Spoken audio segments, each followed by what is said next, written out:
Every month, the same envelope arrived. No return address, no name, just money, and a silence that grew heavier with time. It always came on the first.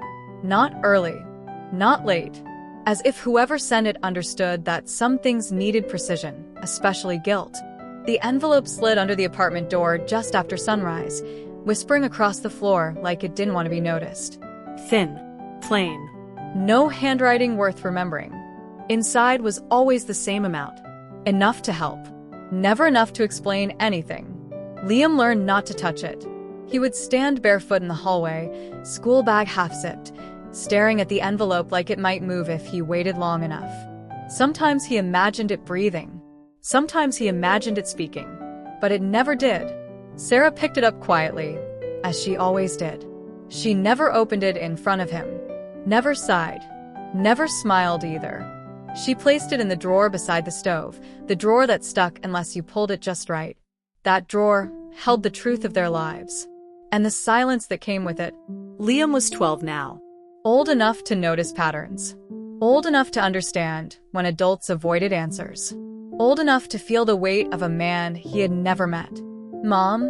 he asked one morning, his voice casual in the way children learn to fake. Sarah didn't look up from the sink. "Yes. Does he ever ask about me?" The question hung between them, heavier than the steam rising from the dishes. Sarah dried her hands slowly, bought herself a second.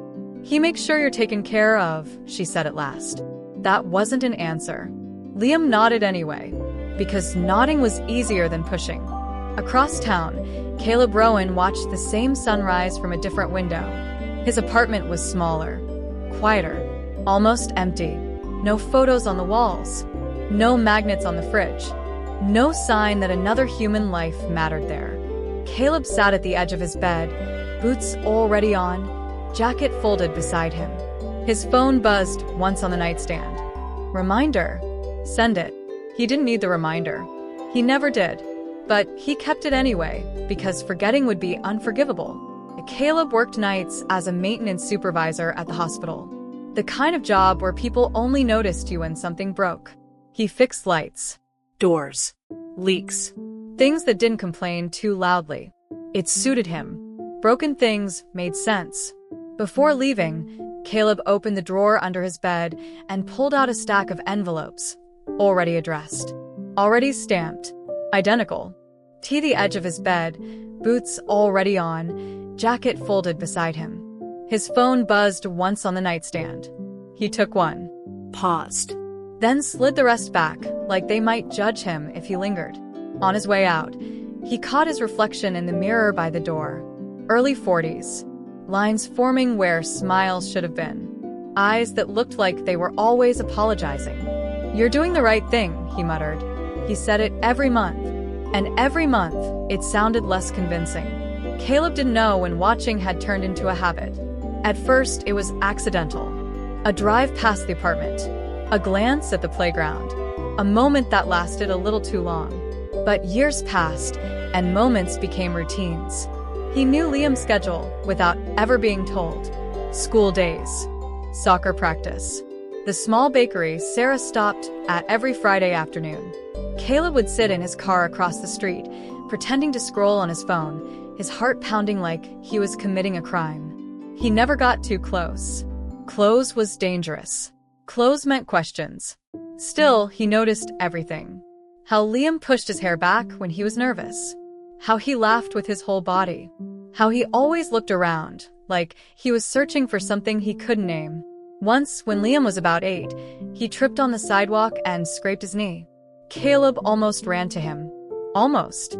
Instead, he watched Sarah kneel, kiss the wound, whisper something that made Liam smile through tears. Caleb stayed in the car until his hands stopped shaking. That night, he didn't send the envelope. He stared at it for hours, then sent double the next morning, like money could fix hesitation. The truth was, Caleb hadn't left because he didn't care. He left because he cared too much. He grew up in a house where love was unpredictable and loud, where promises were broken before they were finished, where apologies never came. When Sarah told him she was pregnant, joy flashed first. Then fear followed. fast and absolute. He saw himself standing in a doorway years later, voice raised, patience gone. He saw his father's face staring back at him, and he panicked. "I'll ruin him," he told Sarah, pacing the room. "I don't know how to be what he needs." Sarah didn't beg. She didn't threaten. She only said, "Running will hurt him too." Caleb left anyway. He told himself absence was protection. He told himself silence was sacrifice. He told himself the child would be better without him. And for 12 years, he built his life around that lie.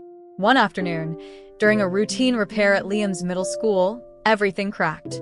Caleb was fixing a flickering hallway light when he heard Sarah's voice inside a classroom.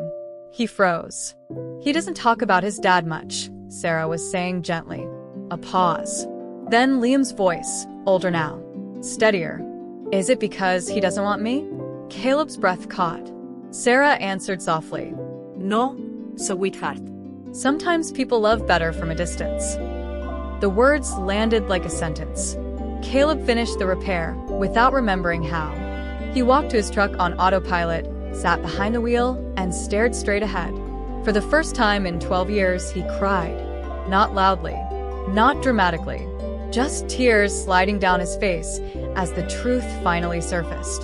Liam wasn't protected by the silence. He was living inside it. That night, Caleb received a call from his doctor. Test results, concerns, follow-ups. A heart condition he'd ignored for years had finally demanded attention. As he lay awake afterward, the apartment felt smaller than ever. Time, once distant, now felt close enough to touch. Caleb imagined a future where Liam grew up never knowing who had loved him quietly, stupidly, from the shadows. He imagined an empty chair at every milestone. And for the first time, a question rose that money couldn't answer. What if staying away wasn't love, but fear wearing a disguise? Caleb stared at the ceiling until dawn. The reminder on his phone buzzed again. "Send it. Don't sign it." This time, he didn't move. He had spent 12 years believing silence was safer than truth. But as his heart began to fail, Caleb Rowan realized something terrifying. Time doesn't wait for men who hide. Caleb Rowan had spent 12 years mastering distance. Distance was easy when it was streets away, when it lived behind glass, when it could be undone by turning a key in the ignition. But now, distance stood only a few feet from him, and it had a name, Liam. Caleb stood in the grocery store checkout line, staring at a rack of candy he didn't see. The hum of fluorescent lights filled the air, steady and loud, as if the building itself was breathing. That was when he heard it. Laughter. Not just any laughter. The kind that carried warmth. The kind that made space feel alive. Caleb turned before he could stop himself. Liam stood 2 aisles over, holding a box of cereal almost as big as his torso. He was taller than Caleb remembered, his shoulders broader, his face less round, but unmistakably his. Caleb's chest tightened. Too close. Much too close. Sarah was beside him, scanning the shelf, her hair pulled back, her expression tired but calm. The ordinary miracle of them, standing there, deciding between brands, hit Caleb harder than any imagined reunion ever had. He stepped back. Then another step. His heel caught on a loose tile. The sound echoed louder than it should have. Liam looked up. For half a second, their eyes met. Caleb's heart slammed against his ribs. Not recognition, but curiosity. Liam tilted his head slightly, the way people do when something feels familiar but unnamed. Caleb turned away. He walked fast. Too fast. Didn't look back until he was outside, breathing like he'd run a mile. In the car, his hands shook. That night, Caleb didn't sleep. Because for the first time, Liam hadn't been a shadow. He had been real. The next week was worse. The hospital announced a community open house.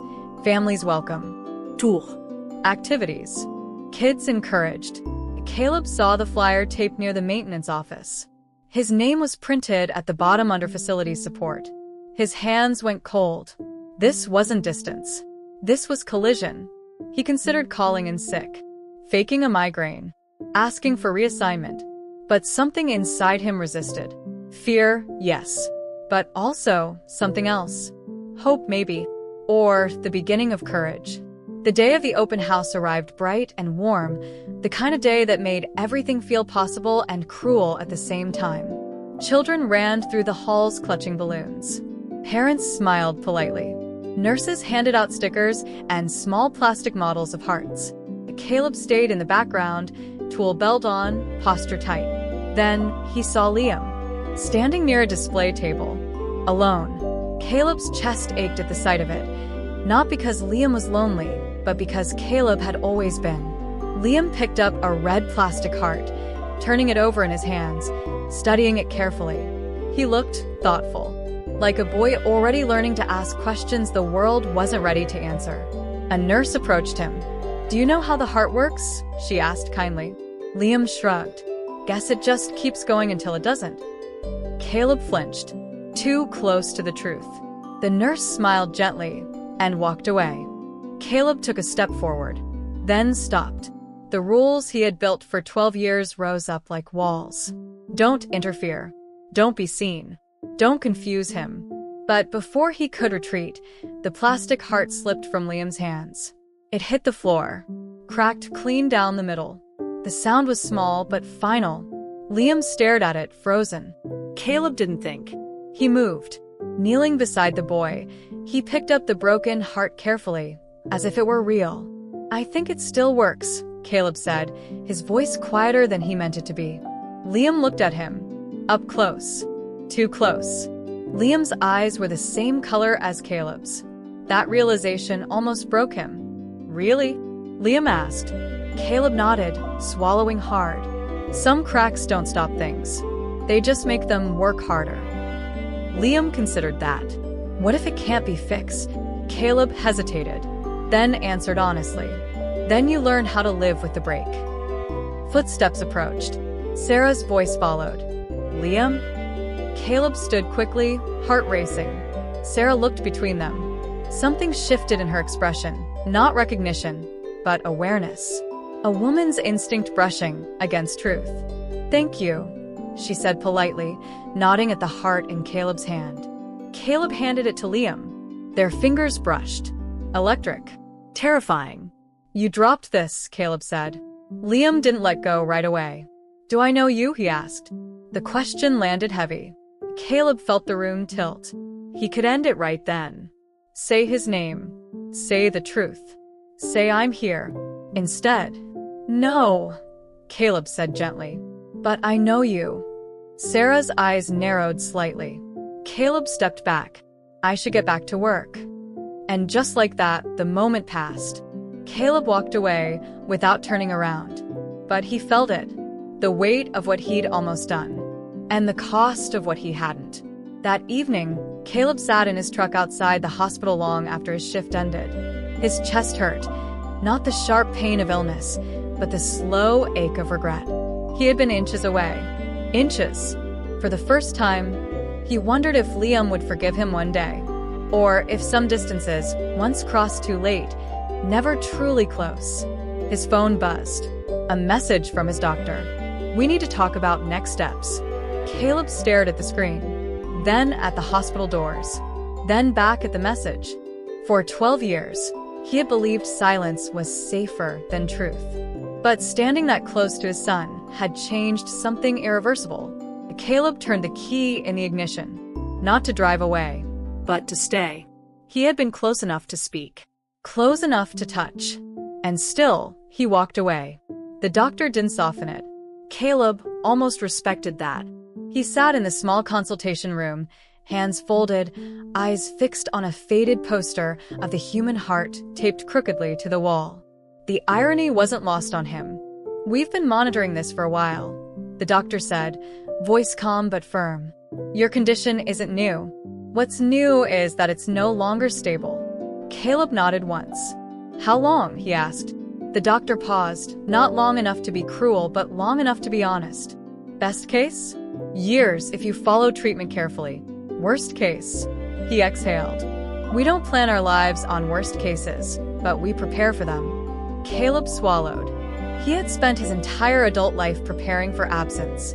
This time, absence might not be his choice. That night, Caleb sat alone in his apartment, the lights off, the city humming faintly through the window. He held his phone in his hand, thumb hovering over the screen. Sarah's number was there. Saved. Untouched. He'd added it years ago, told himself it was for emergencies. But emergencies, he'd learned, had a way of being redefined when fear was involved. He thought of Liam's voice. "Do I know you?" The question replayed in his head, louder each time. Caleb imagined disappearing again, moving away, letting the money keep arriving like a ghost that paid rent but never stayed. It would be easier. But easier wasn't the same as right. And time, real time, was no longer on his side. The envelope arrived the next morning. Caleb stared at it longer than usual before sliding it back into the drawer. For the first time in 12 years, he didn't send it. Not because he didn't care, but because money suddenly felt like an insult. Liam noticed. He noticed everything. The envelope didn't come. The drawer stayed empty. The silence changed shape. "Mom?" he asked that evening, trying to sound casual again. Sarah looked up. The envelope didn't come. She froze for just a second. "Maybe it's late," she said, but her voice lacked conviction. Liam nodded slowly. Later that night, alone in his room, Liam stared at the ceiling, his thoughts circling the same unanswered question. What if the man who loved him from a distance had finally stopped? 2 days later, Caleb saw Liam again. This time, he hadn't planned it. It was raining, steady, heavy, unapologetic. The kind of rain that erased lines between people, between choices. Caleb was leaving the pharmacy when he saw Sarah struggling with grocery bags, rain soaking through her jacket. Liam followed behind her, hood up, shoes splashing through puddles. Without thinking, Caleb crossed the street. "Here," he said, reaching for one of the bags. Sarah startled. Then recognition flickered. Not his face, but his presence. The way he stood. The way his voice hesitated, like it carried history. "Thank you," she said cautiously. They walked together under the awning. Liam looked up at Caleb. "You're the man from the hospital," he said. Caleb nodded. "That's right.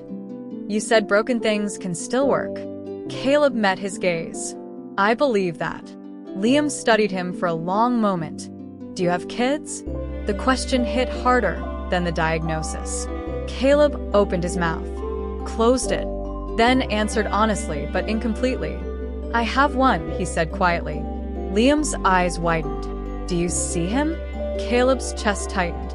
"Not as much as I should." Sarah watched him carefully now. That night, Caleb made a decision. Not a perfect one, not a brave one, but an honest one. He wrote a letter. No money. No excuses.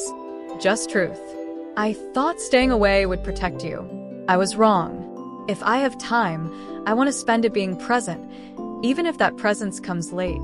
He folded it once, then twice, then sat there for over an hour, staring at the envelope. Fear whispered that it would ruin everything. Love whispered louder.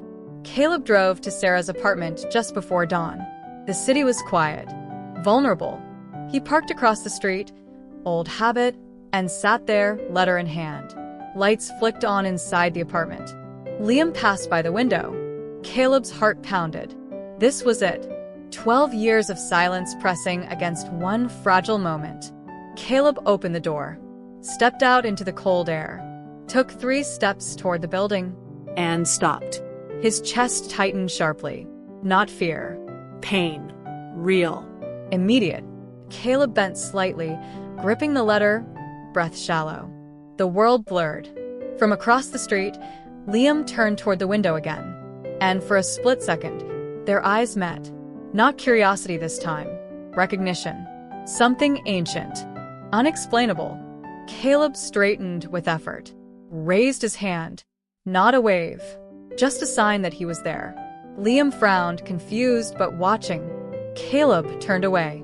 Not because he wanted to, but because his body forced him to. The letter stayed clutched in his hand as he stumbled back to the car.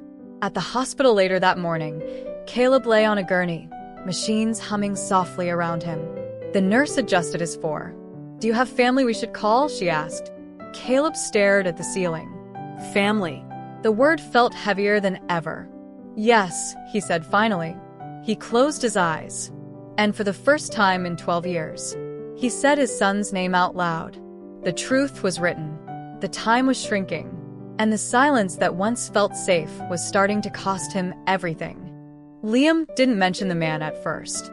Not that morning. Not at breakfast.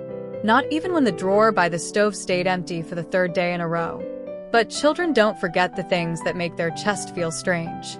They store them quietly, like puzzle pieces they don't yet know how to name. At school, Liam found himself distracted. He stared out the window during math, his pencil unmoving.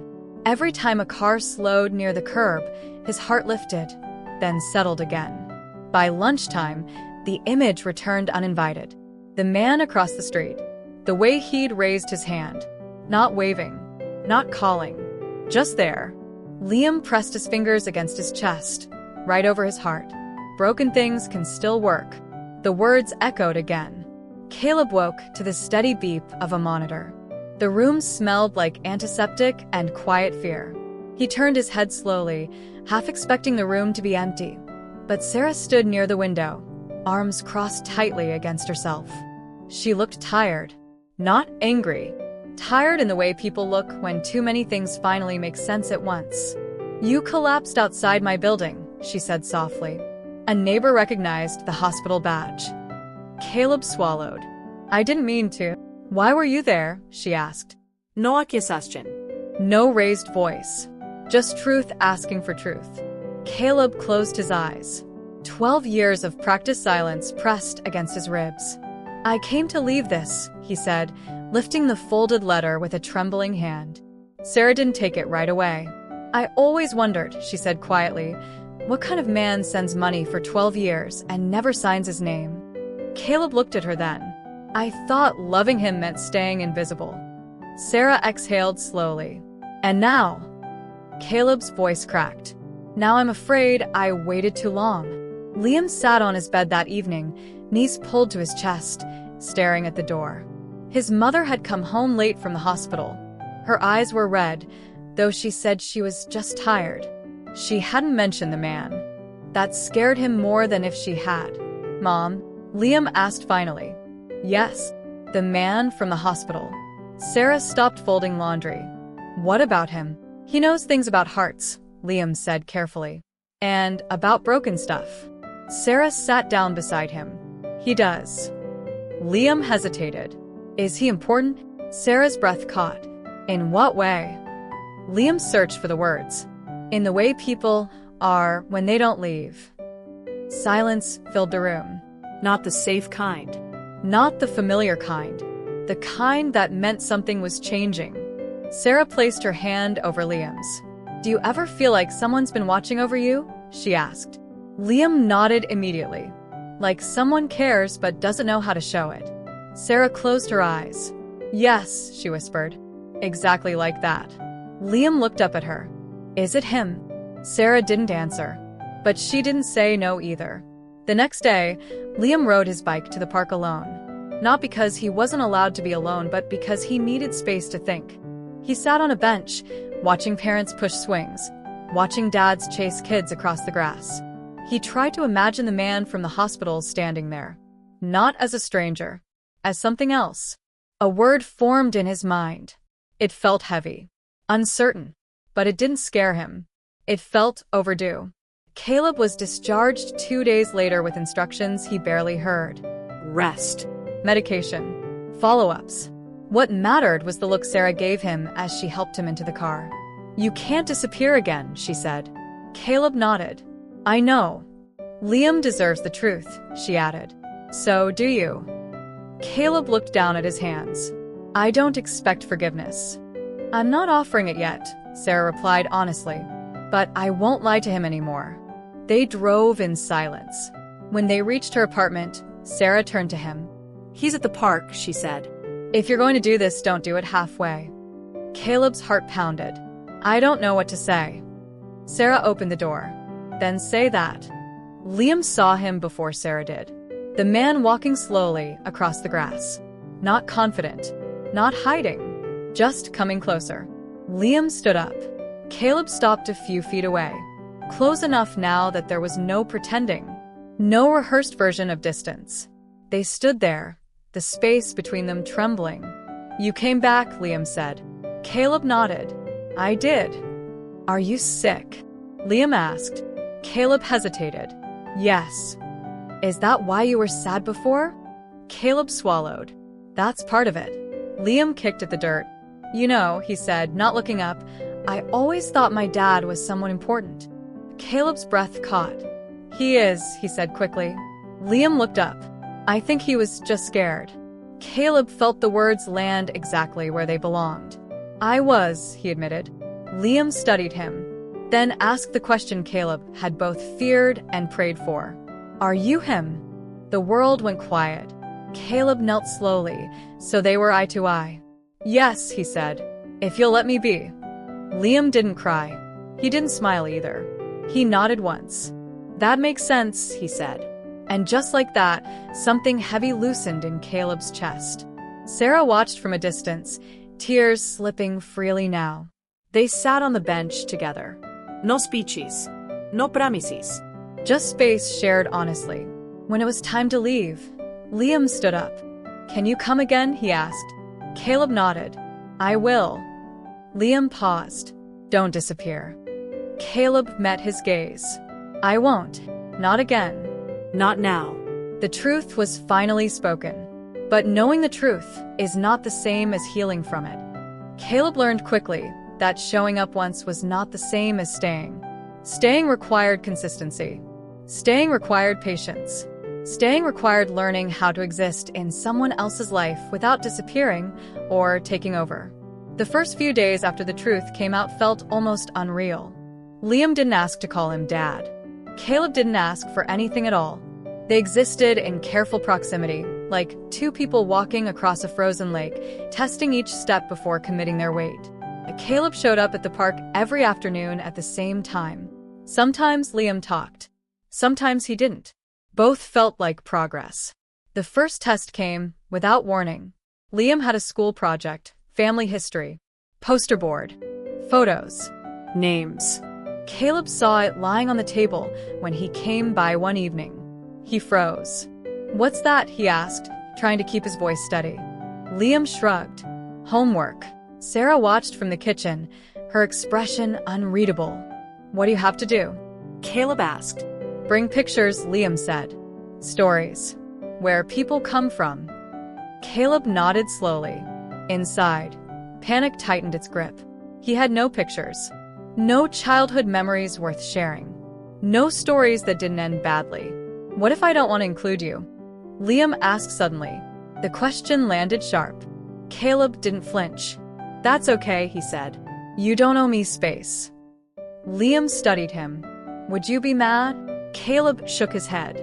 "I'd be honest." That answer stayed with Liam longer than anything else. The next morning, Caleb stood in his apartment, staring at an old shoebox pulled from the back of a closet. Inside were fragments of a life he'd tried to forget. A faded photo of himself at 8 years old, smiling despite everything. A hospital bracelet from years ago. A handwritten note from his mother. "You are not your father." Caleb held the note for a long time. Then he made a decision. He didn't bring everything, just what was true. At school, Liam sat stiffly at his desk while parents milled around the classroom, pinning posters to walls. He didn't see Caleb at first. Then, a familiar voice. "Is this where the Rowan family goes?" Liam turned.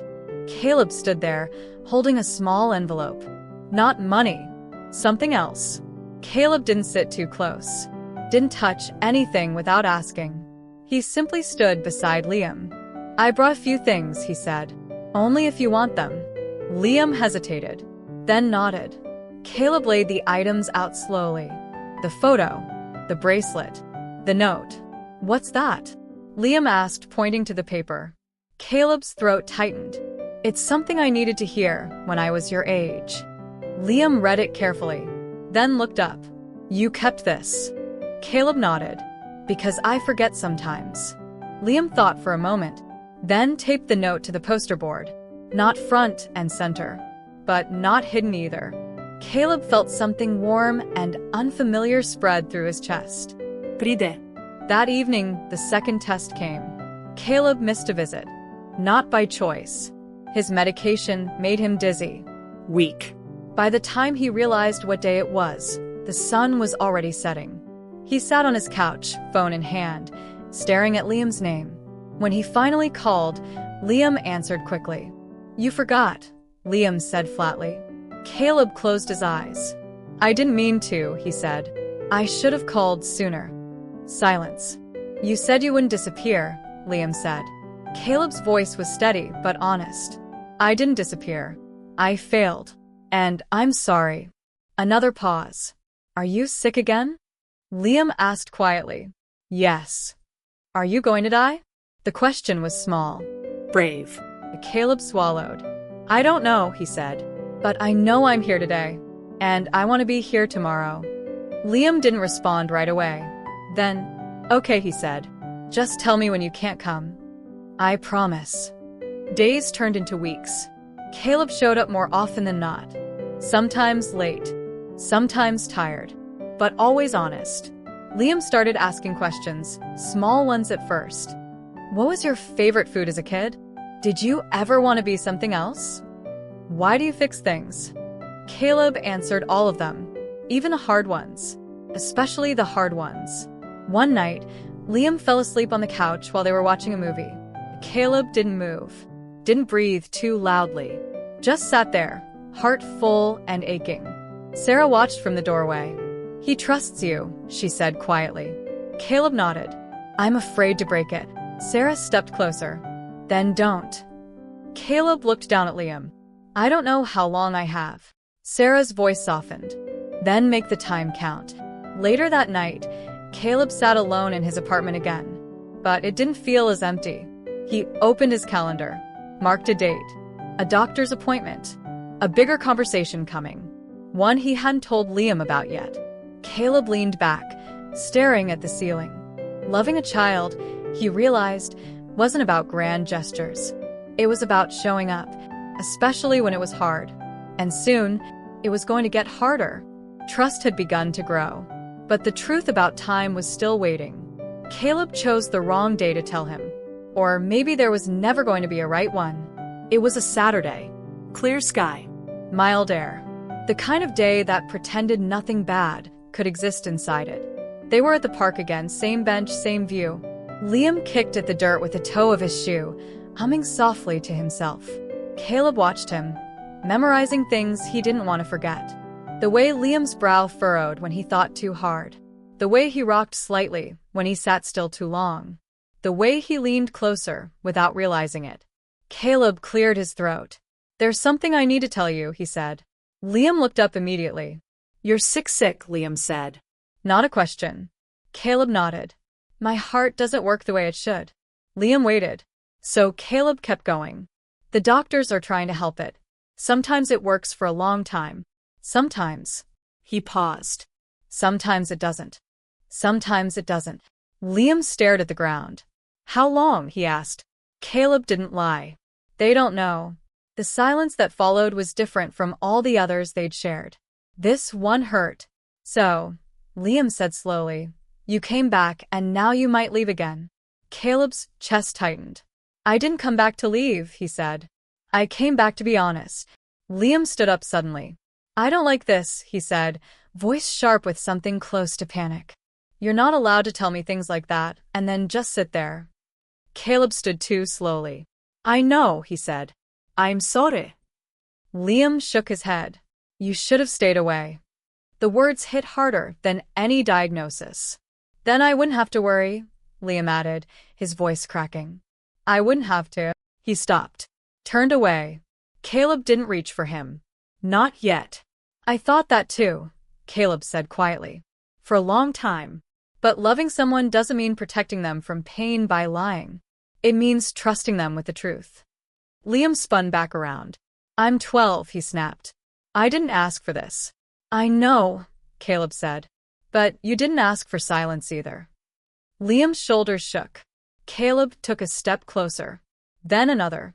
I can't promise I'll always be okay, Caleb said. But I can promise I won't disappear again. Even if it gets scary. Liam's voice dropped. What if I don't want to watch you get worse? Caleb knelt in front of him, eyes level. Then we'll talk about that too, he said. Together. Liam looked at him for a long moment. Then, finally, he sat back down. Not beside Caleb, but close enough. That night, Liam didn't sleep. He lay awake listening to the apartment settle, his thoughts louder than the city outside. He imagined Caleb alone in his small apartment. Imagined machines, hospitals, quiet rooms. For years, he'd wondered what it would be like to have a father. Now he wondered what it would be like to lose one. The thought made his chest ache in a way he didn't have words for. The next morning, Liam did something unexpected. He packed a bag. Nothing big. A hoodie. A notebook. The old plastic heart from the hospital, the cracked one. When Sarah saw it, she raised an eyebrow. Going somewhere? Liam hesitated. Can I stay with him sometimes? He asked. Sarah's breath caught. Why? Because, Liam said simply, he shouldn't be alone. Sarah knelt in front of him. Are you scared? She asked. Yes, Liam said. Then why? Liam thought. Because I don't want him thinking I'd rather not know him at all. Sarah pulled him into a hug, holding him longer than usual. Okay, she whispered. We'll figure it out.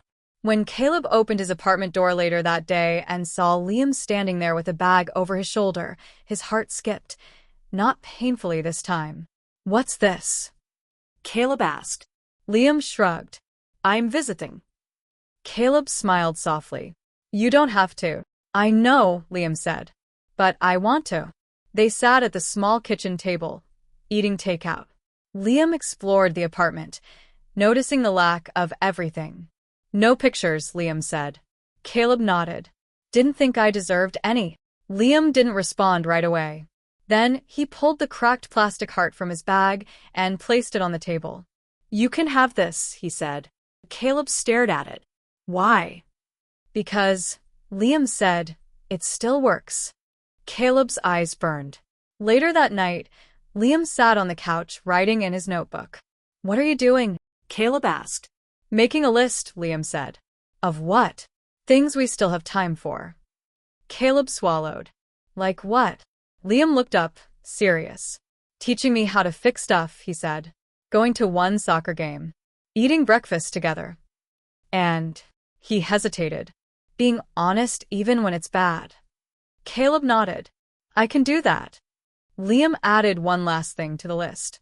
Don't disappear.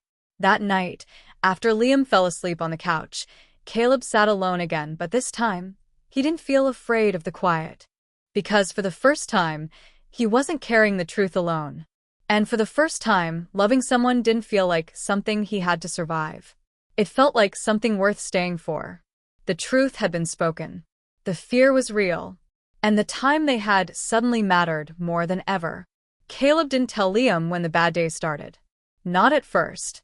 He learned how to hide them the same way he'd learned how to disappear, by smiling just enough, moving a little slower, sitting down more often than before. But children notice shifts the way sailors notice changes in wind. Before anyone else feels it, they know something is wrong. Liam noticed when Caleb stopped fixing things right away. When the coffee mug stayed untouched. When the color drained from his face, even on good mornings. You're tired again, Liam said one afternoon, not accusing, observing.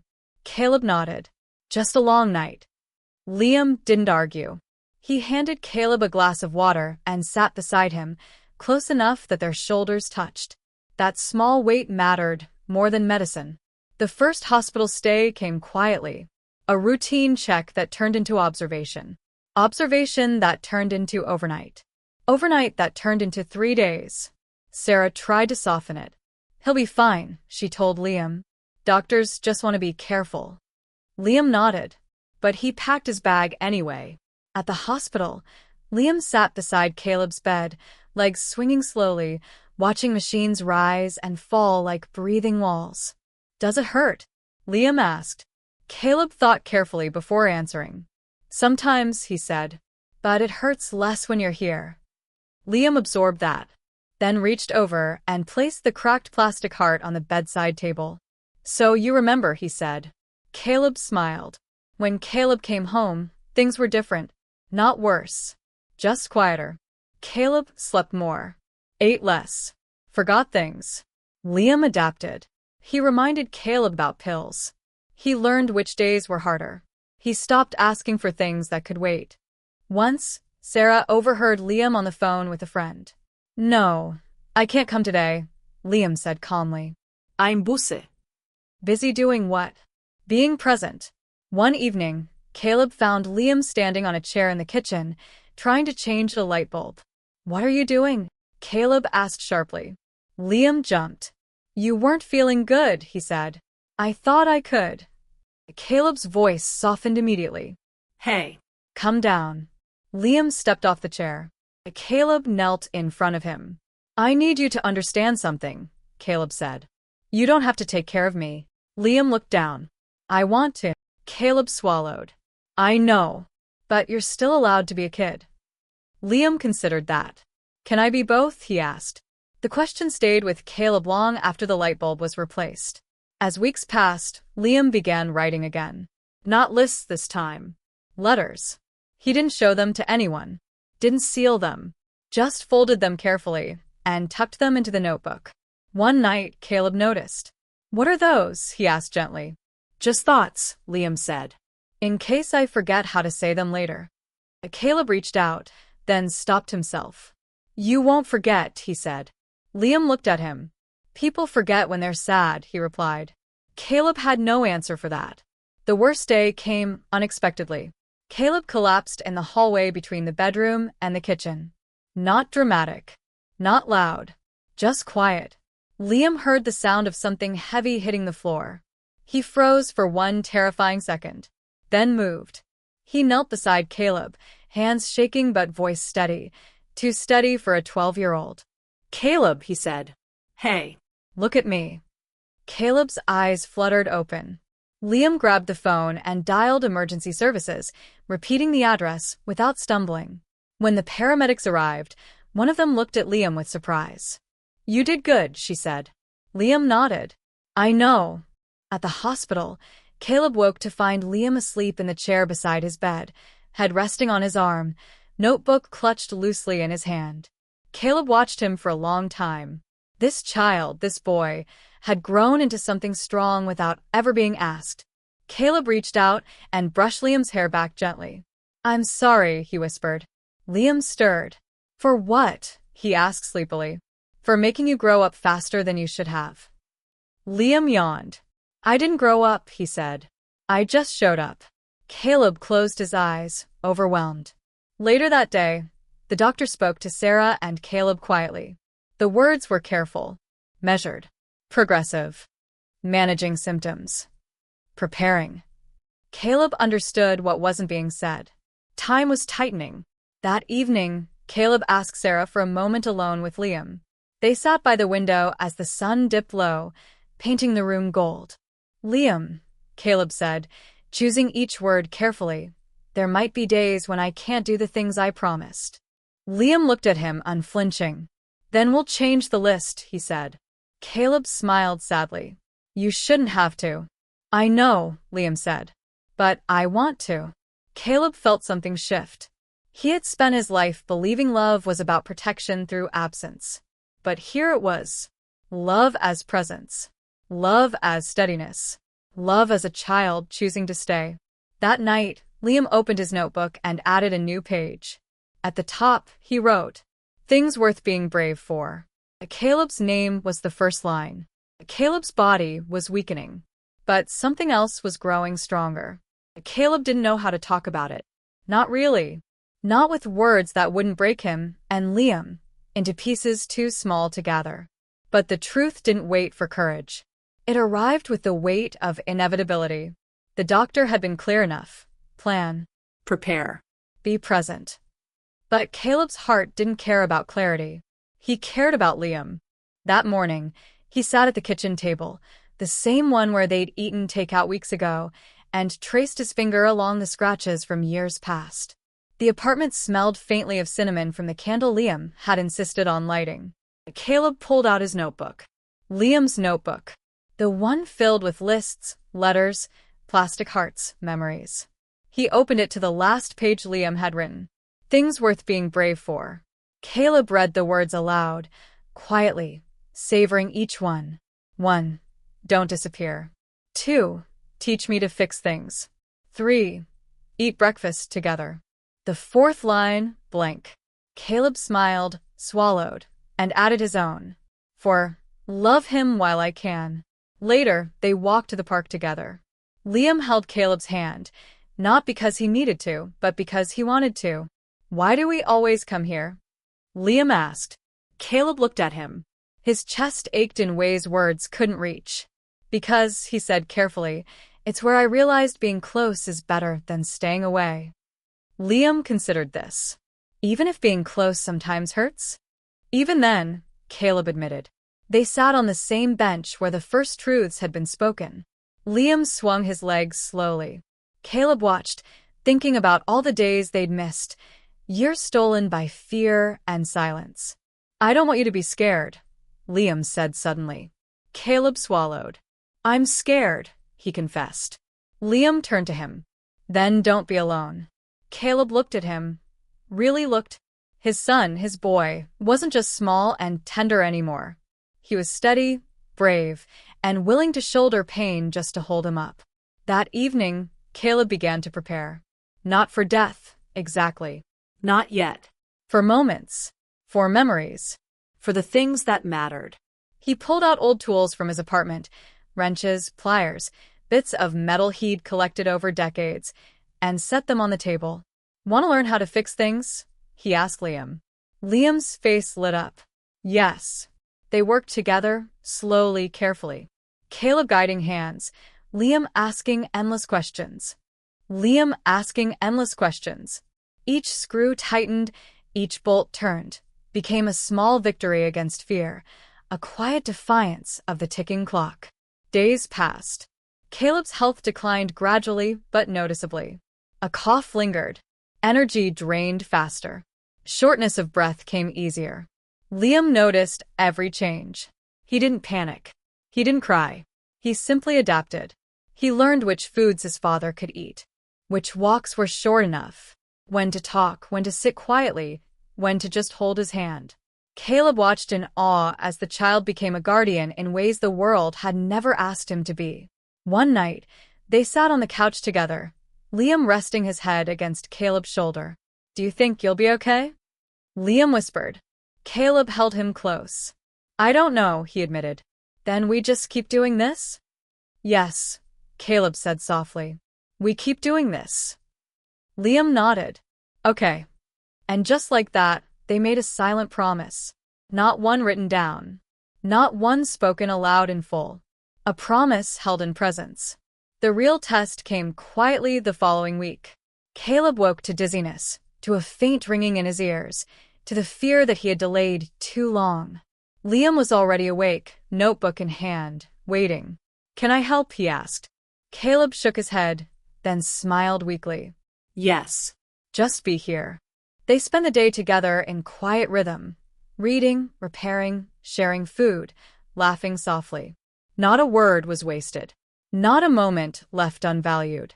Caleb realized then, in the quiet ache of a day lived fully, that love wasn't measured in years.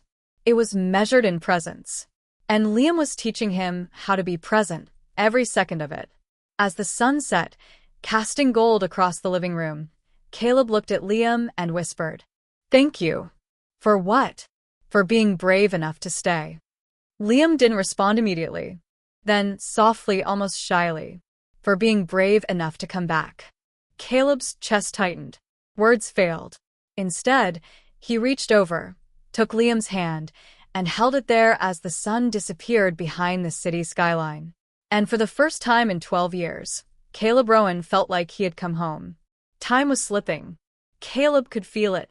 But love, fragile and fierce, refused to let go. The day began quietly, like any other. But quiet can be deceptive. Caleb had felt a heaviness in his chest all morning, subtle at first. A small ache, a catch in his breath. He ignored it, until he couldn't. It happened in the kitchen. Liam had been helping him with breakfast, carefully spreading peanut butter on toast. Caleb bent over slightly, reaching for a plate, when a sharp pain shot through his chest. He froze. Liam looked up immediately. "Dad," he asked. Caleb tried to speak. His mouth wouldn't form the words fast enough. The air felt heavy, thick, impossible to breathe. Liam didn't panic. "Not yet." "You're sick," he said. Caleb's vision blurred. His knees buckled. Liam dropped the toast and grabbed his father's arm. "Mom," he shouted, voice breaking but strong. Sarah came running, heart pounding. "What happened?" she asked. "Call an ambulance." Liam said sharply, his hands shaking but his voice steady. He can't breathe." Caleb tried to reassure them. Tried to say it wasn't that bad. But words failed him. Liam and Sarah held him up as paramedics arrived, swift and efficient. At the hospital, everything happened fast. Machines, monitors, alarms. Caleb lay back on the gurney, chest tight, sweat on his brow. He tried to smile at Liam, who had been allowed to sit by his side. "Don't leave me," Liam whispered, gripping his father's hand. Caleb swallowed. "I'm not leaving," he said, though his voice was weak. Liam's eyes filled with tears, but he didn't let go. For the first time, Caleb realized what bravery truly was. It wasn't hiding fear. It wasn't pretending. It was sitting in the storm anyway, holding on when everything inside you wanted to let go. Liam was braver than he had ever imagined a child could be. Hours passed. Doctors came and went. Words like stable, monitoring, critical floated in the room, heavy with meaning. Caleb could feel the exhaustion creeping in. Every breath a reminder of time's fragility. He turned his head slowly toward Liam. "You've been amazing," he whispered. Liam's grip tightened. "I'm not leaving," Liam said again. "You don't have to," Caleb said. "Just stay." And Liam did. That night, when the hospital was quiet and only the machines hummed, Caleb reached into his pocket and pulled out a small envelope, the one he had written 12 years ago, the letter he'd never given. "I should have given this to you sooner," he said softly, handing it to Liam. Liam opened it carefully, unfolding the pages. "I thought staying away would protect you. I was wrong. If I have time, I want to spend it being present, even if that presence comes late." Liam looked up, tears spilling down his cheeks. "You stayed," he said. Caleb nodded, voice barely above a whisper. "I stayed." The next morning, Caleb's condition stabilized. Not completely, not permanently, but enough that he could sit up in bed. Liam climbed up beside him. "Do you know what I realized?" he asked, voice small but determined. "What?" "You don't have to be strong alone," Liam said. "I can be strong with you." Caleb's heart ached, not from weakness, but from the overwhelming weight of love. "I think I could get used to that," he said. Liam smiled faintly, holding his father's hand tighter. And in that quiet, fragile room, they both understood something they hadn't before. Courage wasn't about surviving alone. It was about facing the end together. By evening, Caleb's doctors gave him the first real smile since the crisis. "Stable for now," one said. Caleb turned to Liam, who had stayed by his side the entire day. "You saved me," Caleb whispered. Liam shook his head. "No," he said. "We saved each other." And in that moment, with the city lights flickering outside the window, father and son shared something more enduring than time, more powerful than fear. A bond forged in absence, tested by truth, and strengthened in presence. Time had almost taken him, but love had held them steady. And the days ahead, though uncertain, would be spent together. Caleb woke to the quiet hum of morning. Sunlight spilled across the hospital room, soft and golden. He opened his eyes slowly, aware immediately of Liam's small hand clutching his. The boy had stayed again. All night. Not out of obligation. Not because he had to, but because he wanted to. "Morning," Caleb whispered, voice hoarse. Liam yawned, blinking sleep from his eyes. "Morning," he replied.